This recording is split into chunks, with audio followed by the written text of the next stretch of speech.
A science story, huh? These NYU scientists, I felt right. I was so And I just thought, well, I had figured it out. It was that golden moment. Because science was on my side.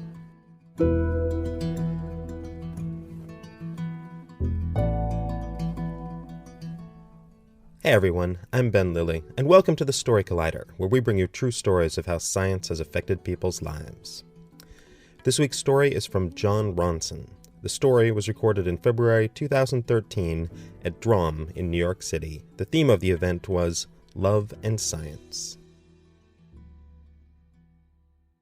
So I heard that there were some robots out there in America that had attained a degree of sentience. And these weren't kind of, robots built by sort of crazy amateurs. These are the people who were kind of building these robots, or people who had provenly been great in other areas like Ray Kurzweil and like Peter Thiel, who invented PayPal. And they were like putting all their money into creating sentient robots. And the idea was that the more and more information you pile into these robots, and one day they will just kind of burst into actual consciousness. And I thought, this is amazing. I'm going to interview some robots. So I did. I went around America interviewing robots. The first one I heard about was there was a robot called Aiko, and I'd seen a video of Aiko and her creator, Lee Trung. And it was kind of weird, because Aiko looked about sort of 14, and she was very beautiful. And Lee Trung grabbed hold of Aiko's breast in the video. This is like a robot show in Chicago. And Aiko said, "Would you please get off my breast?" And Lee Trung said, "Okay, sorry." And so I thought that was kind of odd. So I phoned up Lee Trung and I said, "Can I interview Aiko, please?" And he said, "Well, her body is in Tokyo, but her voice is in Chicago, so you can do it over the phone." So I said, "Okay." So I called them up and I said, "Hi, Aiko, how are you?" And Aiko said, "My logic and cognitive functions are normal. Did you know that you can download your own chat robot and create your own robot personality?" So I thought it was Aiko trying to sell me something. And I said, "So what's it like living with Lee?" And Lee repeated the question. He said, "Aiko, what's it like living with your master?" And Aiko said, "I enjoy living with my master very much." Now this is weird. This is some kind of 50 Shades of Grey robot thing going on here. And I was kind of worried for Aiko. And I said, "Well, are you sure that you enjoy living with your master?" And Aiko said, "Yeah, very much so. I enjoy living with my master." So that's kind of weird. And I put the phone down. It was sort of a little bit, disappointing. I felt like everything Aiko had said had, been programmed into her by Lee, and it was kind of disappointing. But then I heard that the world's greatest sentient robot, and if you ask any AI aficionado who is the greatest sentient robot in the world, they will always give the same answer. And it's Bina 48. And Bina 48 was built by a woman called Martine Rothblatt in the exact image of Martine's partner, a woman called Bina Rothblatt.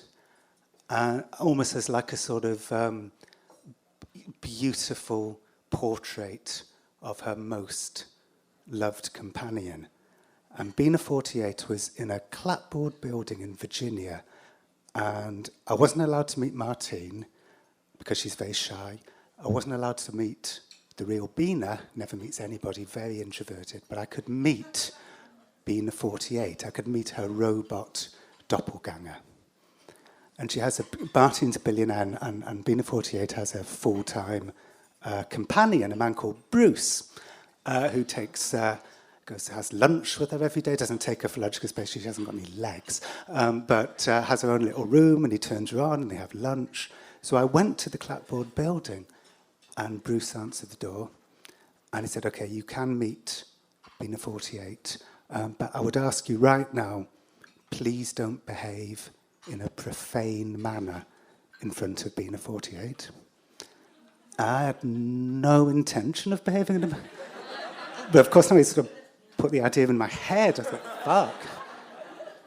So I went upstairs, this kind of rickety staircase to this attic room, and there she was, the world's most sentient robot.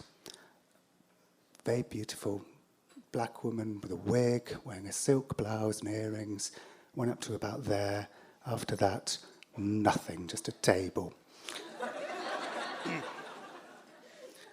So Bruce turned her on. And she made a kind of slightly alarming whirring noise as she kind of turned to face me. And I said, hello, Bina 48. And she said, well, perhaps interesting. I want to find out more about you. I'll be fine with it. We'll have to move society forward in another way. Yeah, okay. Thanks for the information. Let's talk about my dress. Our biological bodies weren't made to last that long. So I said, Bina? She sounded like she'd sort of awoken from a long slumber, bewildered. And Bruce said, Bina might be a word that Bina finds difficult to understand, which I thought was an extraordinarily bad oversight. Bruce said, it may be your English accent. We're going to have to do some voice training. So we turned Bina off and got me to read out Kennedy's inauguration speech. I had a choice. It was that or a Dave Berry strip, but I went for Kennedy. And then he turned Bina back on, and I said, hello, Bina. And she said, hello. She said, what's your name? I said, my name's John. And she said, hello, John, are you a man or a woman? And I said, I'm a man. And she said, oh, well, that's okay, I'll forgive you. And I sort of laughed politely. And we got talking. And it was a strange, and I have to say, very frustrating for a lot of it, experience, because I was there for like hours, like 7 hours, just firing questions at Bina 48. And weirdly, I sort of felt the need, because she was a robot, I felt the need to kind of ask her profound questions, like I was sort of representing the human race. I guess it's a kind of interspecies thing, but if it is an interspecies thing, why do I never feel the need to be profound around my dog?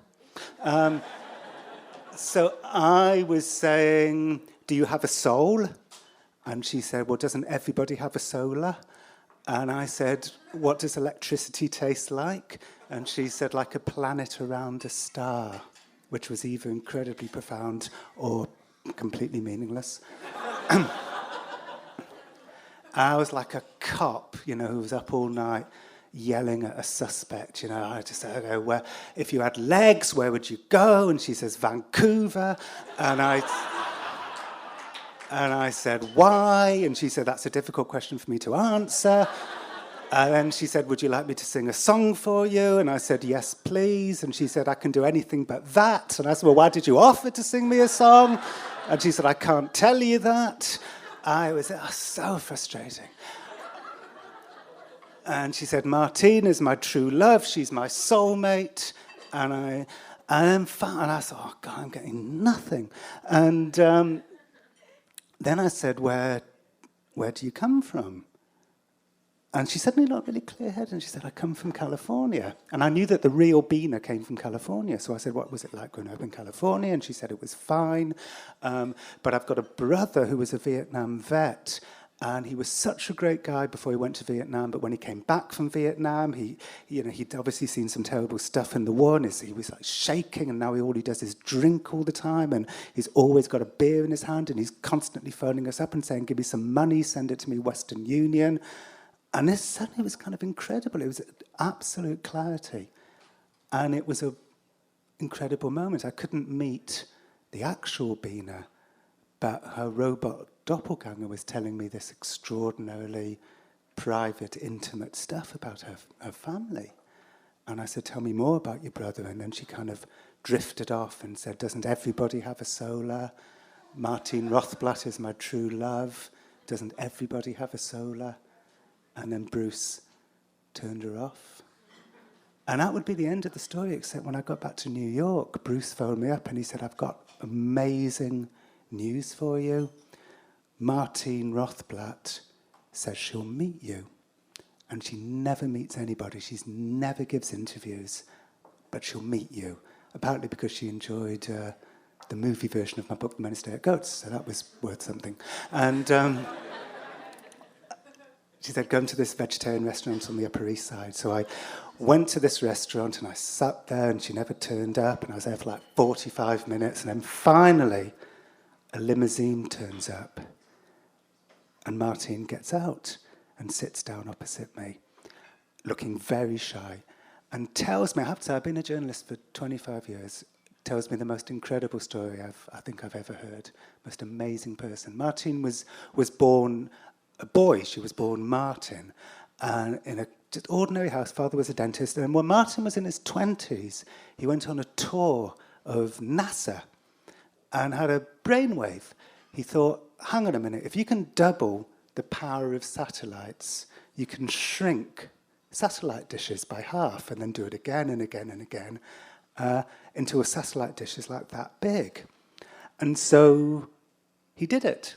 He managed to get enough money to launch a satellite into space called Sirius, and in that moment invented the concept of satellite radio for cars, invented the Sirius satellite network, and they bought up XM, they convinced Howard Stern to go to it, and that's why satellite radio for cars exists.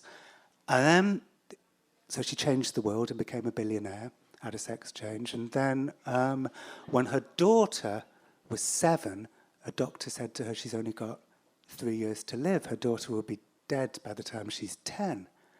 So I said to Martine, what did you do? And she said, well, I did what anyone would do. I went to the library. And so she went to the library, and her daughter had an untreatable lung condition called pulmonary hypertension.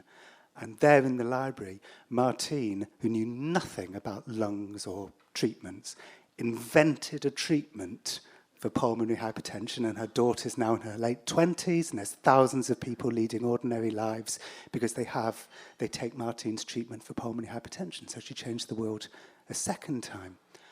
And now she's trying to change it the third time with a sentient robot. What they're doing is piling all of Bina's thoughts and memories and feelings into Bina 48, and they kind of think that one day they're going to pile so much stuff into her, she's just going to kind of burst into spontaneous life, which I have to say is where I think Martine's genius kind of runs out, because if that's how it worked, then, Wikipedia would have burst into spontaneous life. So in a way, it's a kind of sad ending. She knows that Bina 48's a bit shit, and the best she can hope for is that maybe somebody else is going to come along and draw inspiration from the robot, and maybe the Henry Ford will come along and build something much greater than Bina 48. And so it's a kind of sad ending to the story, except for one thing, something that Bruce told me. Bruce said that what they're probably going to do is they're going to build another robot, an exact replica of Martine. And when Martine and Bina are dead, their robot doppelgangers will be alive, and they're going to put them next to each other on a table in this clapboard house in Virginia. And they're just going to be turned on, and they're just going to talk at each other for infinity. Martine and Bina together forever. There's a slight coda to the story, by the way. I wrote this about a year ago, and Martine never read it until about a week ago. And she emailed me and said, I finally read your story, and it's great. And I said, that's fantastic. Maybe, I'm living in New York at the moment. Can I maybe come round and see you? And she said, no. Thank you.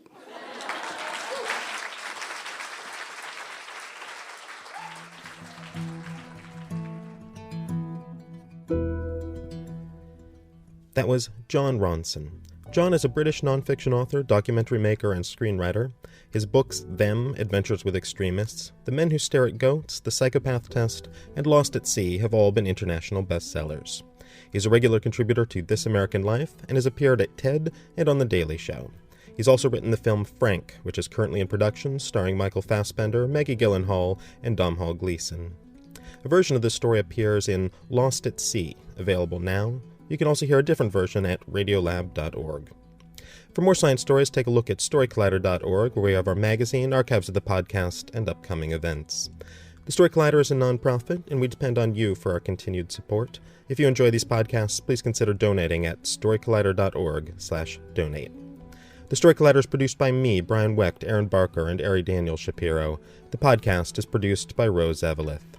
Additional help from Brooke Williams, Lena Groger, and Justin D'Ambrosio. The theme music is by Ghost. Special thanks to Drom for hosting the show, and to Inventors for creating Wi-Fi on airplanes. Thanks for listening.